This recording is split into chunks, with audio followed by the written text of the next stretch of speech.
Hi, my name is Reverend Dr. Deborah Whitlock Lax, and I am excited today. I get to talk to Reverend Andrew Rollins. He is the pastor of Ward Chapel AME Church in Junction City, Kansas. Today, we're going to talk about Quindaro and how it relates to the AME Church. How are you, Pastor Rollins? Oh, I'm just fine and is glad to be here with you and to talk about Quindaro, a subject that's dear to my heart. All right, and especially the presence of the AME Church in terms of or relating to the Western University, yeah? Oh, yes, that's something that's very dear to my heart.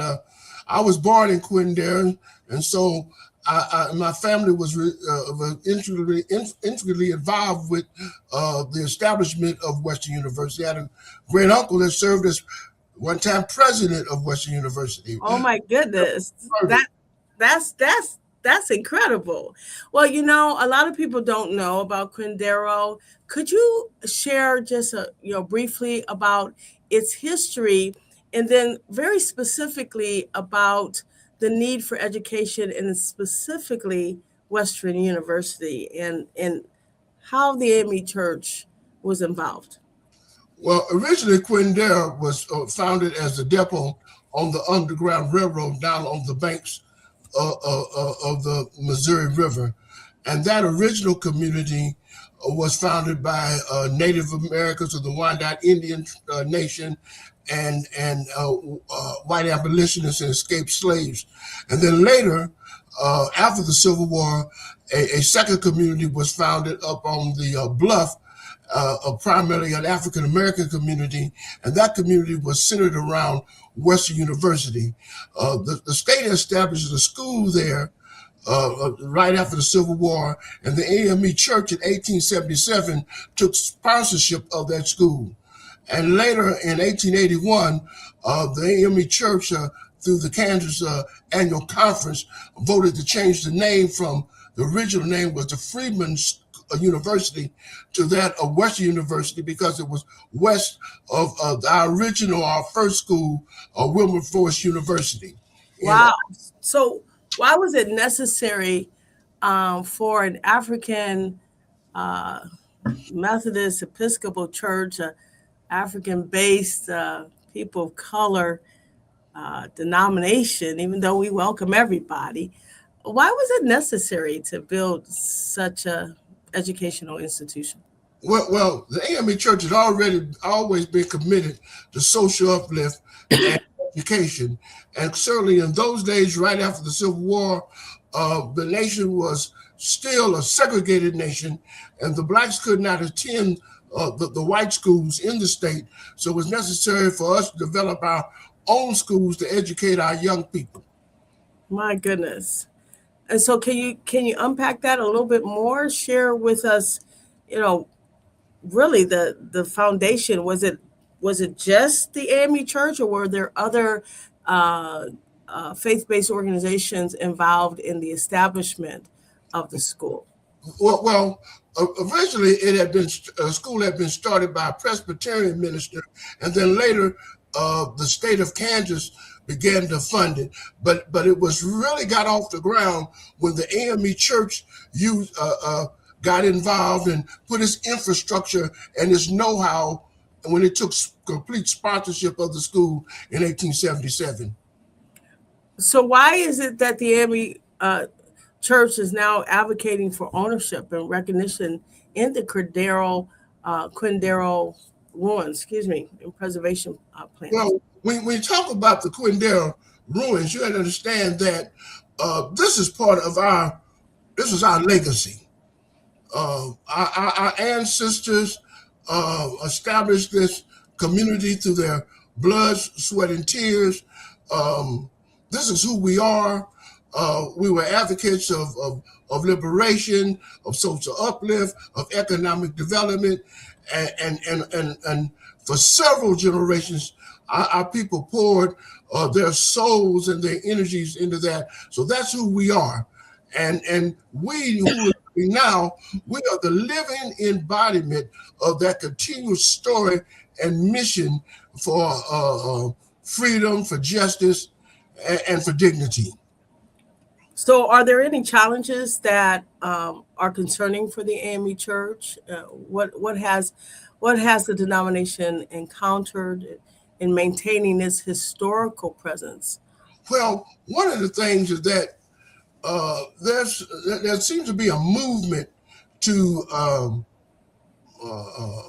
edit us out of our own story, to tell the story of Quindera without the presence of the AME Church.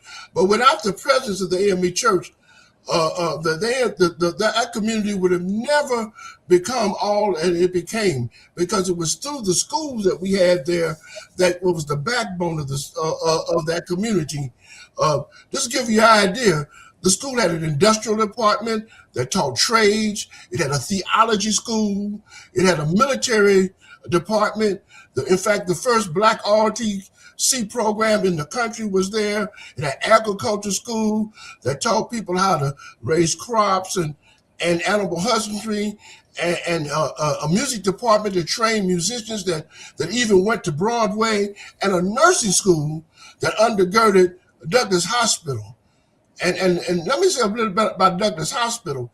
Douglas Hospital was the first black hospital west of the Mississippi. And it was started in 1898 there in Kansas City, Kansas. But in 1904, the board of the hospital asked to come under the supervision and the management of the Fifth Episcopal District, because it needed financial undergirding, and it needed management and guidance and support. My goodness. So we have been in not only in the uh, pioneering stages of the American culture, but man, the bleeding edge too, I would assume. Certainly, certainly. In fact, the that university and that hospital really what were institutions that not only ministered to Quindera, but the entire greater Kansas City community, and even had an impact nationally and internationally, because it drew students from all over the country and even from the Caribbean and Africa. I think that's pretty significant, especially since there was seemed to be a concern of African Americans sitting next to people of a different race and a different culture. We were really a unifying presence in the community. Can you talk to that? Yes, we were a unifying presence in the community, and we also gave our people a sense of pride and worth, and we also were an instrument for the development of developing our people economically, because out of that came the not only the Douglas Hospital, but eventually there was a Douglas Bank that was a black bank right there in Kansas City. So what's next? What does the future hold? Why have an interest now in 2025, 2026 to maintain our presence and to take really what Hmm. should belong to us? Well, I think there's a need. There's definitely a need. Um, there was a need in the 1870s. There's a need in the 21st century, because our people are going through tremendous challenges. First of all, let's look at the community there. Most people don't realize it, that the Quindare community, those residents that live in Quindare, uh, that community is considered one of the most impoverished communities in the country, and has a lower income level than most of the state of Kansas.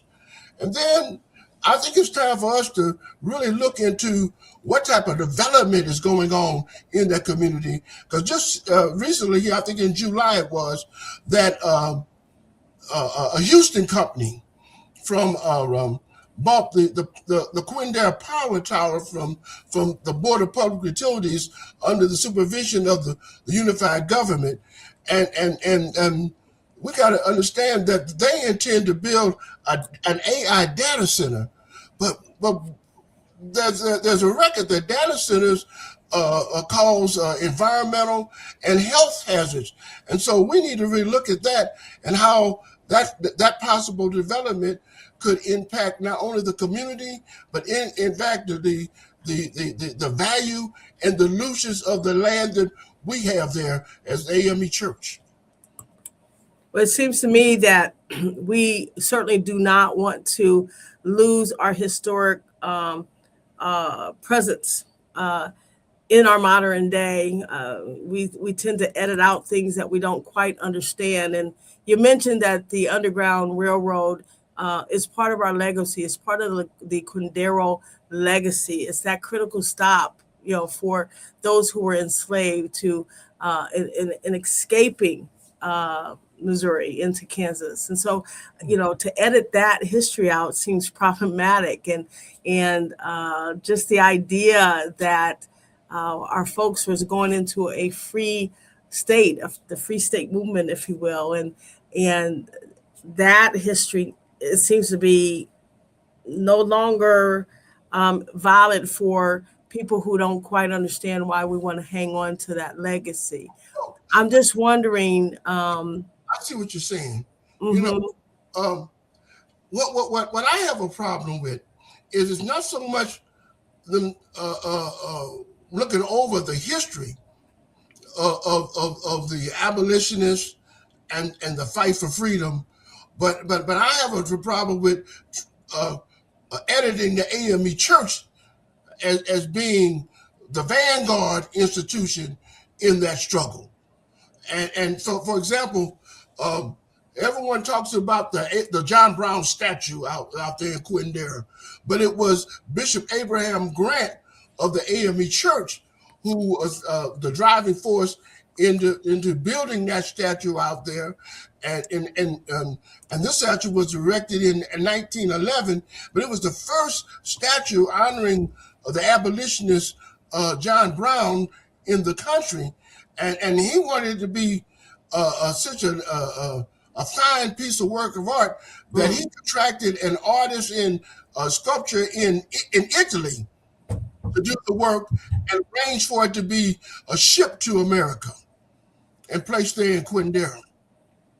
Well, and that's exactly the point, is making sure that we leave a legacy of resilience, that we leave a legacy that said that we have had and continue to have people standing for the rights of those people of color, and even those who do not.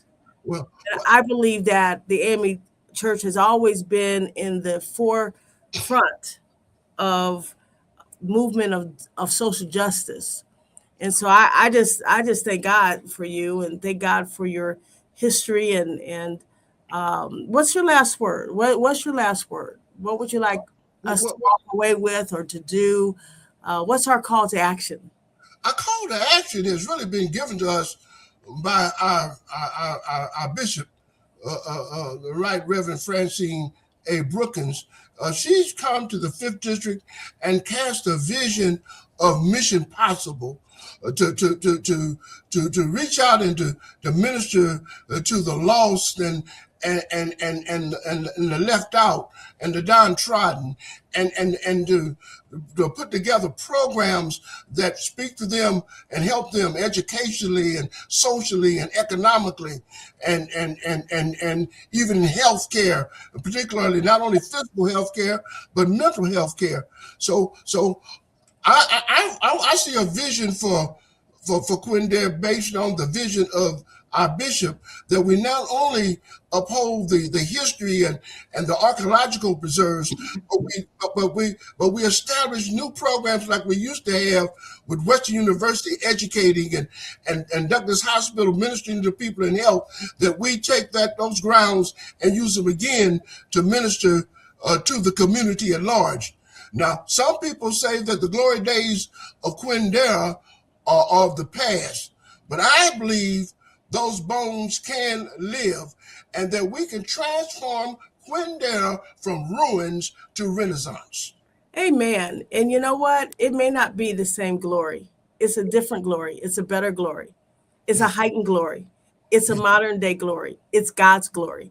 And so Yes. I just believe that our bishop's vision is right on target, and to just make sure that we are the driving community that drives our people to say yes, our history matters, yes, our stories matter, yes, our legacy matters, yes, we have a vision for the future, yes, we want to educate our people, yes, and we're not going to keep selling our property for the riches of those who don't understand our history. Yes, we're going to stand and fight. And so I believe that we're just going to have to keep on talking, Rev. We're just going to have to keep on talking. Well, listen, I'm going to go ahead and end this conversation, even though we can go on and on and on and on and on. Thank you so much for allowing me to interview you today, and I pray that as we uh, keep harvesting our own culture, our own history, I believe that our young people of tomorrow will really be able to establish their roots today so that their tomorrow will continue on for as long as it takes until Jesus comes back. So hey, God bless you. Thank you so much, and we will see you soon.